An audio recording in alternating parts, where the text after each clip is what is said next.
so in love with you. Welcome back to Real Estate Mindset. Today's video is going to be absolutely bonkers. Now, the data is in, and today we're going to go over the Redfin weekly housing market update just to compare the stats, week over week stats. But for the first time in months, we finally have a surge in months of supply. We'll get into that here in a second. But remember, you guys, I'm not a financial advisor, but still, if you can, like this video for this effort. You guys, shoot me a comment below. Let me know you want me to continue to cover Redfin data.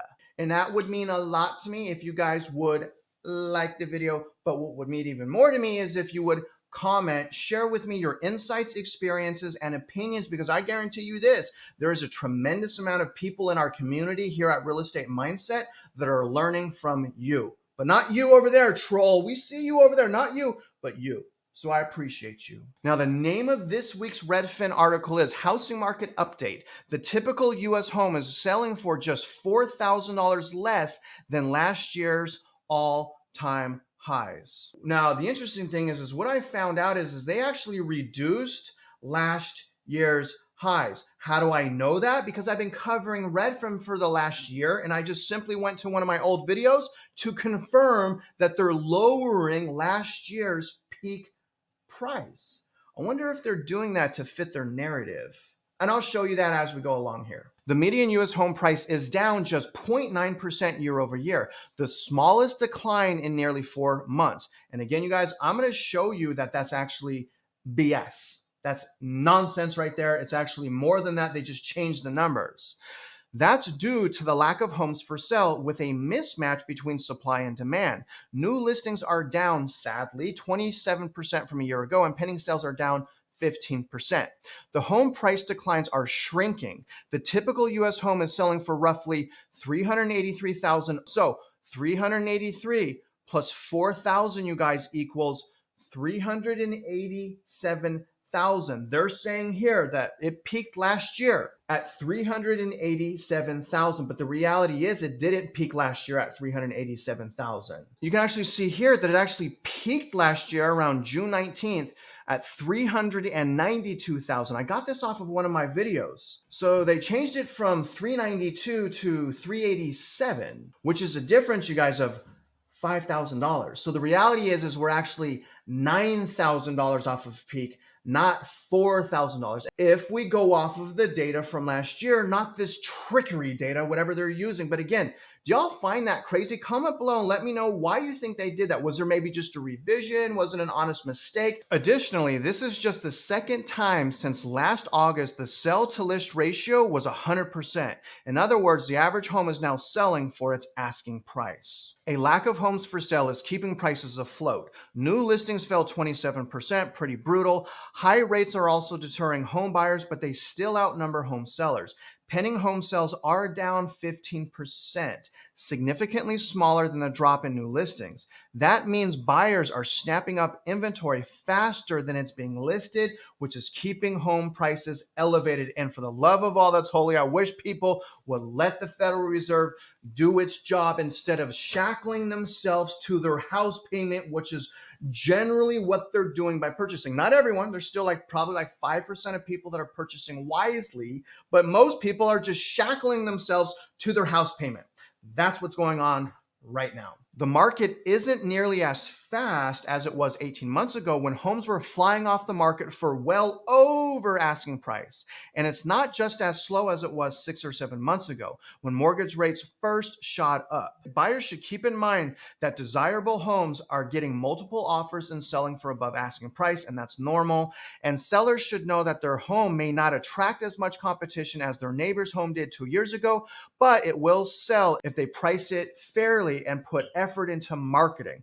And I'll argue, even if they don't put effort into marketing, if it's priced right, it will sell quickly. They say put effort into marketing because they want you to use realtors. Let's take a look at some of the leading indicators before we visualize some of this data, starting with interest rates. The average interest rate was 6.91%. Right now, going into the weekend, we are over 7%. Mortgage applications are still down 21% from a year ago. So we're seeing a rebound in mortgage applications. It was down much more than that. It is no longer. Now, as far as Redfin home buying demand, it's saying it was up 10% from a year ago, which to me means that that is an absolute garbage indicator of demand. They're not going off of purchased homes. They're just going off of people touring and showing interest. So window shoppers. So the window shoppers have increased. Google Home for Searches is down 9% from a year earlier, and touring activity is up from the start of the year compared to the 6% decrease from this time last year. All right, looking at median home sales price, that is now up to $382,628, down 0.9% from a year earlier. Home price on a year-over-year basis, home prices are still down. Even though we had this great housing market and economy, they're still down in half of the metro areas, top metro areas that Redfin is tracking. Leading the way is Austin with an 11% decline year over year. Ouch, if you purchased at the peak in Austin. Las Vegas is second at 8.7%, followed by Detroit, Oakland at 7.5%, and Phoenix at 6.9%. What do you not see on this list? The Northern California cities that were surrounded by Silicon Valley. Those areas were injected with the QE in March, the soonest and fastest, and I believe that's why we saw a rebound in Northern California. Now, sales price are still up year over year in Rhode Island, Milwaukee, Miami, Fort Lauderdale, and Cincinnati, up 5.1%. Now, let's pull up some charts and visualize some of this data to see where we're at as far as week over week. And again, stick around for the months of inventory. Like usual, we'll start with median sales price. Now, that is up week over week. We just read that to about 382. It's down only 0.9% year over year. But again, you guys, I showed you that it actually peaked last year at 392,000. So they just changed that data. But really what I want to point out is the trajectory here is still going pretty much straight up. So it doesn't appear that it's slowing down, but you guys remember, I got one more week left. I said at the end of June, this is obviously last week's information. I'm hoping that we're either going to see it start plateauing and then eventually start whiplashing downward. I got 1 week left, and so far, it don't look like it. So far, it's looking like, look at this. It's looking like we're going to be positive year over year because this trajectory is almost over that red line right there. Now, regardless what happens with the timing, I suspect whether the whiplash happens right here, which is where I'm hoping, or maybe over here where they do the second interest rate hike, I believe that we're going to end the year median sales price right over here. I actually have a bet with Johnny, Jeff, and Vital Signs that we're going to be under that red line. But again, let me remind you, if we do end up right over here, that will basically mean that all of these people right here that purchased have the same value of their houses, meaning that there will have been no equity growth since the middle of 2021. Now, if you purchased bottom of this box from a equity standpoint, you're doing pretty good. All right, guys, so looking at median asking price or Johnny's data, we can see that it is up slightly week over week. Let me show you guys. You can see that slight tick up. I mean, it's basically nothing at all. Basically, we have been plateaued for the last almost 2 months for median asking price. So even though we've been plateaued, this is the crazy thing because we know median asking price leads median sales price. So even though we have that plateau, we still have that trajectory going up here. And again, that's why I still think we're going to have that whiplash downward, especially once those 7% interest rates start sinking their teeth in. And when they do, we're going to see this go up. So again, this is only counting 6.67% interest rate. So when this report comes out next week, this trend is going to skyrocket up. Now, remember last year we had massive price decline when interest rates hit 7%. Hopefully the same thing will happen this year. I'm thinking it will. I have a money bet with some of my subscribers because I'm putting my money where my mouth is. But again, if you look at the difference in purchasing, you guys, if basically you purchased in 2022 and on, you missed the boat as far as affordability. Anywhere under here, you did good as far as mortgage payment. I'm only talking about mortgage payment, but if you purchased after 2022, you're a completely different homeowner than most people because your mortgage payment is probably close to $1,000 higher in just about a year and a half. insane. All right, now pending sales week to week is down. Week to week, we are now 14.5% year over year decline in pending sales. Now, here's what really sucks so far. New listings is down 27% year over year. Personally, I was hoping we're going to be up here, right in this pocket right here. Unfortunately, you guys, we are not. I expect new listings as we go on through this year will skyrocket, not only because of boomers retiring, wanting to cash in to afford to live. We also have Airbnbs straight up being banned in certain metro areas and that are now being ran illegally. There's no doubt in my mind that we're going to see this go up, but I was hoping it would go up much faster, much sooner. It is down 27% year over year. Okay, months of supply. Thank goodness. It seems like it's always 2.6 months, but whatever, Redfin. We're at 2.6 months of supply available on the market. We generally need 6 months for it to be considered a buyer's market. We're at 2.6 months. Again, we started the year right here at a high 4.5 months.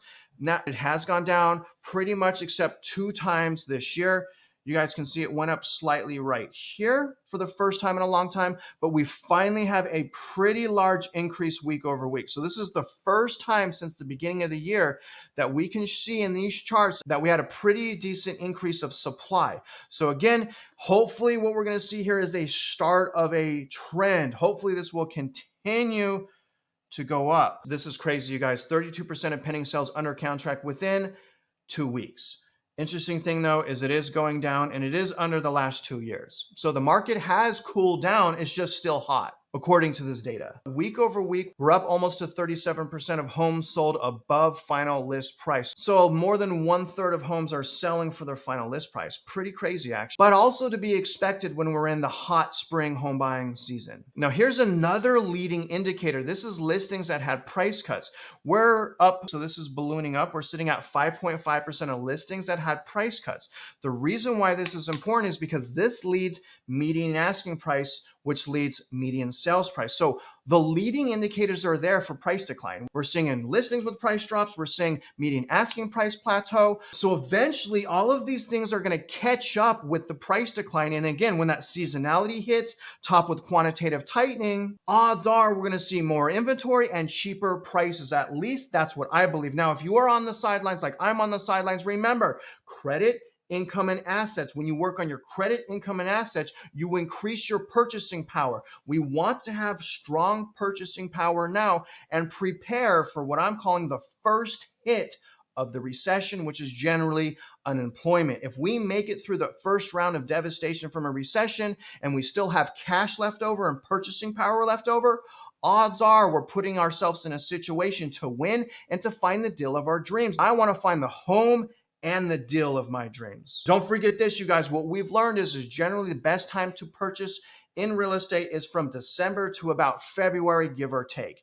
But that doesn't mean we should stop looking for a great deal. And don't forget this as well. Use the data, not your emotions, to find the deal. Now, other than that, you guys, I hope you guys got some new insights, value, and perspective. And if you're out there investing in real estate, you know I wish you luck and I hope you win.